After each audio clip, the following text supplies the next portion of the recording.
Hi everyone, welcome back to my YouTube channel. And आज हम पढ़ने वाले हैं भारतीय विचारक और उनका शिक्षा दर्शन। सो फिजिकली हमने फर्स्ट पार्ट देख लिया है, जिसमें हमने स्वामी विवेकानंद जी के बारे में पढ़ा था और उनके अकॉर्डिंग शिक्षा क्या है ये हमने देखा था। आज हम रविन्द्रनाथ टैगोर जी के बारे में पढ़ेंगे। ये आपकी कंटिन्यूस ऐसी क्लासेस चलेंगी। नेक्स्ट वीडियो में हम गिजू भाई के बारे में पढ़ेंगे। एंड ये आपके सुपर टेट एग्ज़ाम के लिए इम्पॉर्टेंट टॉपिक है और इस शिक्षण कौशल में आपके 10 मार्क्स के क्वेश्चंस आते हैं। So let's get started. पहले तो हम देख लेते हैं इनका जन्म कब हुआ था। रविन्द्रनाथ टैगोर जी का जन्म जो हुआ था 6 मई 1861 ईस्वी में कोलकाता में हुआ था। इनके पिता का नाम था महर्षि देवेंद्रनाथ और माता जो थी वो शारदा देवी थी। टैगोर जो थे वो मैकाले पद्धति के घोर विरोधी थे। जो मैकाले ने दिया था फिल्ट्रेशन थ्योरी दी थी, छनन का सिद्धांत दिया था, उसके ये घोर विरोधी थे। इनके अकॉर्डिंग शिक्षा क्या है ये आप एक बार देख लीजिए, ये पूछा जाता है। तो इन्होंने अपनी एक पुस्तक पर्सनालिटी किस में दी थी, पर्सनालिटी में लिखा था कि सर्वोत्तम शिक्षा वही है जो हमारे जीवन के बाह्य परिस्थितियों या संपूर्ण सृष्टि से सामंजस्य स्थापित करे। यानी हमारे जीवन का जो भी बाह्य या संपूर्ण सृष्टि है उसके साथ क्या करे, समन्वय स्थापित करे या सामंजस्य करे। तो ये इनका शिक्षा, इनके अकॉर्डिंग शिक्षा का अर्थ ये होता है।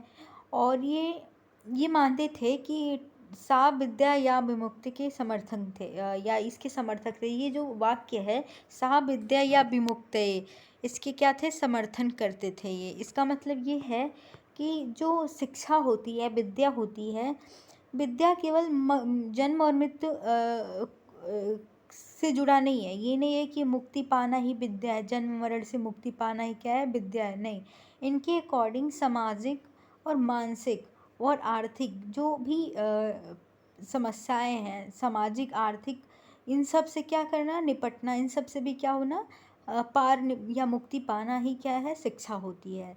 ठीक है, इनके अकॉर्डिंग। नेक्स्ट बात करेंगे टैगोर जी का जो मत था, इनके अकॉर्डिंग शिक्षा में आदान और प्रदान दोनों ही निहित होता है। शिक्षा में क्या होता है, आदान और प्रदान दोनों ही निहित होता है। उनका मत था सीखने के लिए प्रकृति की गोद अपेक्षित है। ये आपका स्टेटमेंट में, ये कथन में आ सकता है कि ये किसका कथन है। तो इनका मानना था कि सीखने के लिए प्रकृति की गोद अपेक्षित है। इससे आपका 1 नंबर का ऐसे क्वेश्चन आ सकता है कि किसने कहा है सीखने के लिए प्रकृति की गोद अपेक्षित है। ठीक है, इनका ये मत था।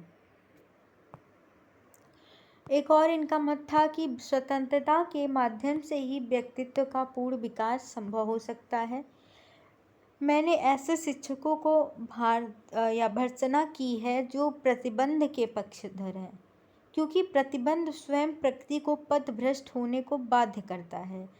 इनका ये कहना था कि ये स्टेटमेंट भी आ सकता है कि स्वतंत्रता के माध्यम से ही व्यक्तित्व का क्या है, पूर्ण विकास संभव हो सकता है। इनका ये मानता था कि जो भी बच्चों को रोकते हैं ये सीखने से या कुछ करने से, बेसिकली इनका ये मानना था कि क्रियाविधि से सीखते हैं बच्चे, तो भ्रमण करने से सीखते हैं। लेकिन अगर बच्चों को प्रतिबंध लगाया जाए तो वो सीख नहीं पाएंगे, उनकी जो नेचुरल या कह सकते हैं उनके अंदर की जो क्षमता है वो दब जाएगी। तो ये प्रतिबंध के क्या करते थे, भर्त्सना करते थे या प्रतिबंध के विरोधी थे।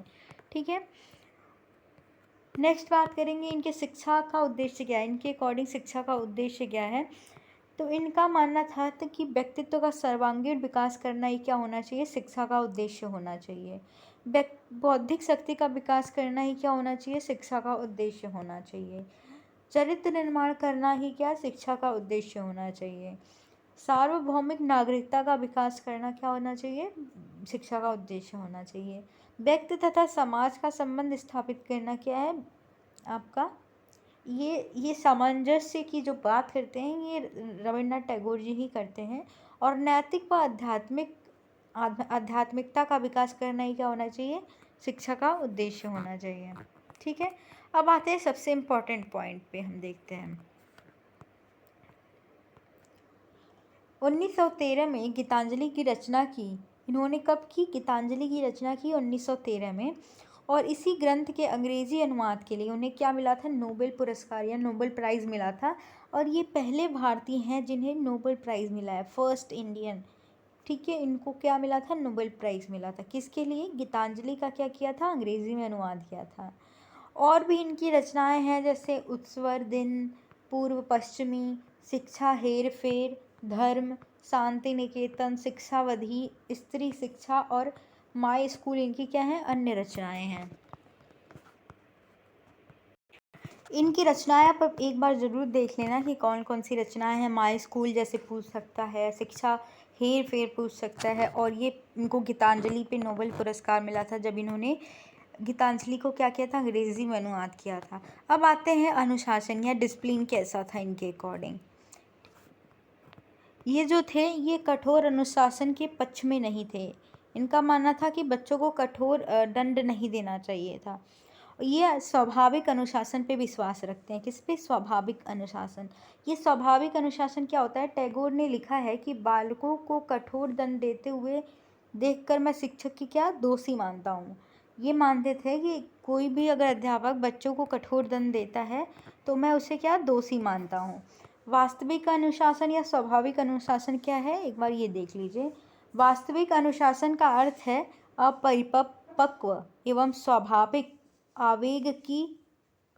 आवेगों की अनुचित उत्तेजना और दशाओं में सुरक्षा। ये इनका मत था कि वास्तविक अनुशासन का क्या अर्थ है, अपरिपक्व एवं स्वाभाविक आवेगों की अनुचित उत्तेजना और दशाओं में सुरक्षा। ठीक है, नेक्स्ट आते हैं हम। अनुशासन तो आपको समझ आ गया, ये स्वाभाविक अनुशासन पर विश्वास रखते थे, ये कठोर देने वाले की निंदा करते थे और कठोर दंड अगर शिक्षक किसी बच्चे को देता था तो वो उसको दोषी मानते थे। इसीलिए पनिशमेंट को बैन कर दिया गया है। एनसीएफ ने भी इसकी क्या कि बैन कर दिया है कि किसी भी प्रकार का फिजिकल या मेंटल साइकोलॉजिकल पनिशमेंट नहीं दिया जाएगा। अगर कोई देता है तो उसके ऊपर कार्रवाई की जा सकती है, उसको 3 महीने के लिए सज़ा हो सकती है, ऐसा कोई अध्यापक करता है। नेक्स्ट आता है परीक्षा प्रणाली कैसी होनी चाहिए इनके अकॉर्डिंग। ठीक है, रटंत विद्या के ये घोर विरोधी थे। ये रोट लर्निंग के बहुत विरोधी थे। उनका मत था केवल घोल कर पिला देने की और परीक्षा में उगल देने की युक्तियाँ निकाली जाती हैं। आजकल भी हम क्या करते हैं, ऐसी शिक्षा है कि हम बस प्रैक्टिकल एजुकेशन नहीं दिया जाता जो हम अपने प्रैक्टिकल लाइफ में यूज कर सकें। एजुकेशन का ये मतलब नहीं होता कि हम क्या करें, कोई भी घोल है जैसे किताबों का घोल बना के हम बस उसको निगल जाए फिर हम जाके एग्ज़ाम में उगल जाएं। तो इनका ये मत था कि ऐसा नहीं होना चाहिए। बस ये मकसद नहीं होना चाहिए शिक्षा का कि आज हम परीक्षा देना है तो आज हम इसको क्या करें, उगल निगल लें फिर कल उगल दें। तो ये ऐसी शिक्षा नहीं होनी चाहिए। चाहे आप सुपर टेट के लिए भी पढ़ रहे हैं तो शिक्षा ऐसी नहीं होनी चाहिए। आप पूरी डिटेल में अच्छे से पढ़िए, आपके पास बहुत टाइम है।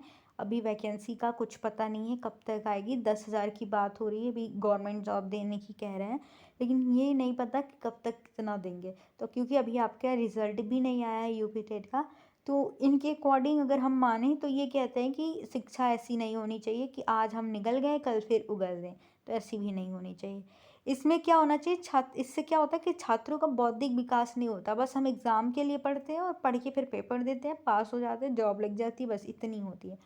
और ये इसका उद्देश्य ये नहीं होना चाहिए। ठीक है, और शिक्षण विधि क्या है, इन्होंने जो शिक्षण विधि यूज़ की थी, टीचिंग मेथड बताया था इन्होंने निरीक्षण द्वारा सीखना, क्रिया द्वारा सीखना, प्रकृति का अनुसरण द्वारा सीखना, वाद विवाद द्वारा सीखना और भ्रमण विधि द्वारा सीखने की बात की थी।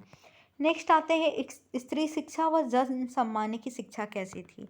तो बेसिकली जो स्वामी विवेकानंद भी थे वो भी स्त्री शिक्षा पुरुषों के समान देने की बात करते थे। ये इनका भी यही मत है कि जो विशुद्ध ज्ञान के क्षेत्र में पुरुष और स्त्री जो में कोई भेद नहीं करना चाहिए, कोई डिफरेंस नहीं होना चाहिए, सबको बराबर शिक्षा देनी चाहिए। इसके बाद इन्होंने क्या किया था, 1901 में बोलपुर में शांति निकेतन की स्थापना की थी, कोलकाता में, वेस्ट बंगाल में। ये जब शांति निकेतन की स्थापना की थी तो इसमें क्या थे, 6 छात्र ही थे, जो 6 छात्रों के साथ मिलकर 6 छात्र ही थे। तो शांति निकेतन की स्थापना की। फिर क्या हुआ कि कुछ साल बाद ये शांति निकेतन में विश्व भारती की स्थापना की। और ये विश्व भारती ने क्या किया, शांति निकेतन का नाम ले लिया। यानी शांति निकेतन अब क्या बन गया, विश्व भारती बन गया है। पूछा जाता है कि शांति निकेतन को और किस नाम से जाना जाता है। तो पहले जो स्थापना की थी 1901 में, उसको शांति निकेतन ही नाम दिया गया था और इसमें 6 छात्र को लेकर किया गया था। कुछ साल बाद क्या हुआ, ये बढ़ेगा, इसका विस्तार हुआ। अब ये विस्तार हुआ तो इसको विश्व भारती के नाम से जाना जाने लगा। और ये विश्व भारती की स्थापना कब हुई थी, 1921 में हुई थी, 23 दिसंबर 1921 में हुई थी। और इसको दोनों में क्या, दोनों में यही है कि अब ये शांति निकेतन को विश्व भारती के नाम से जाना जाने लगा। तो इसका मुख्य उद्देश्य क्या था, बेसिकली अगर शांति निकेतन या विश्व भारती की स्थापना की गई है तो इसका उद्देश्य क्या था। प्राच्य एवं पाश्चात्य जैसे कि इंडियन और वेस्टर्न जो कल्चर है उनका समन्वय करके विश्व बंधुत्व की भावना का विकास करना क्या था, इसका उद्देश्य था। अब ये बात करते हैं, ये पूछा जा सकता है कि विश्व भारती में 10 विभाग कार्यरत थे। विभाग के बारे में 10 पूछा जा सकता है, इसमें क्या क्या थे, जैसे कि पथ भवन, शाला भवन, विनय भवन, इस तरीके से अलग अलग विभाग थे। ठीक है, जिस तरीके से हमारे यूनिवर्सिटी में होते हैं, कॉलेजेस में होती हैं डिपार्टमेंट, उसी तरीके से इसमें भी क्या अलग अलग विभाग थे। ठीक है, अब बात करते हैं इस विश्व भारती की विशेषताएं क्या क्या हैं। विश्व भारती जो है ये प्राकृतिक परिवेश था, इसमें श्रेष्ठ शिक्षक थे, विशाल पुस्तकालय थी, पृथक छात्रावास था, मधुर गुरु शिष्य संबंध था और छात्र न्यायालय भी था इसमें, और सांस्कृतिक का समन्वय था। तो ये इसकी विशेषताएं हो गई। ठीक है, अब हम बात करते हैं, ये जो विश्व भारती की स्थापना हुई थी, ये एक वाक्य को फॉलो करता था। इसका जो आदर्श वाक्य था, यत्र विश्वम भवेत् नीडम। नीडम मतलब क्या होता है, घोंसला। तो मतलब इसका ये मतलब था कि ये जो विश्व भारती है विभिन्न धर्मों, जाति, सबके लिए क्या थी, एक घर था। यानी वसुधा, सभी वसुधाओं का क्या है, ये एक घोंसला है जो विश्व भारती थी, क्योंकि यहाँ सभी धर्मों के लोग रहते थे। ये आदर्श वाक्य था इसका। नेक्स्ट बात करेंगे, कुछ इम्पोर्टेंट और भी हैं, जैसे कि पूछा जा सकता है कि ये प्रकृतिवादी के समर्थक थे। क्यों कहा जाता है इनको प्रकृतिवादी भी, तो प्रकृतिवादी के रूप में वे प्रकृति को शिक्षा का सशक्त माध्यम व स्थान मानते थे। ठीक है, आदर्शवादी के रूप में वे परम सत्य ईश्वर पर विश्वास करते थे। मानवतावादी के रूप में मानव ही वास्तविकता और सत्य भी है, ऐसा ये मानते थे। ठीक है, इनकी मृत्यु कब हुई थी, इनकी मृत्यु जो हुई थी 1941 ईस्वी में हुई थी। जन्म कब हुआ था ये भी मैंने आपको बता दिया। और ये पूछा जाता है विश्व भारती और शांति निकेतन, या विश्व भारती किसे कहते हैं, इसकी स्थापना कब हुई, शांति निकेतन क्या है, विश्व भारती में कितने विभाग हैं। और ये इम्पोर्टेंट आप नोट कर लीजिए, जो मैंने अभी ऊपर भी बताया है कि ये जो स्टेटमेंट मैंने आपको बताया, इम्पोर्टेंट भी दिया है मैंने यहाँ पे, कि उनका मत था सीखने के लिए प्रकृति की गोद ही अपेक्षित है। हो सकता है इस टाइप के क्वेश्चन आएँ। और सामंजस्य स्थापित करना, विद्या विमुक्तता किसने समर्थन किया था, तो इस तरीके से पूछा जा सकता है। एंड आई होप आपको ये वीडियो आपके लिए हेल्पफुल रही होगी और अच्छी लगी होगी। अगर वीडियो अच्छी लगती है तो please do like, share and subscribe. Thank you.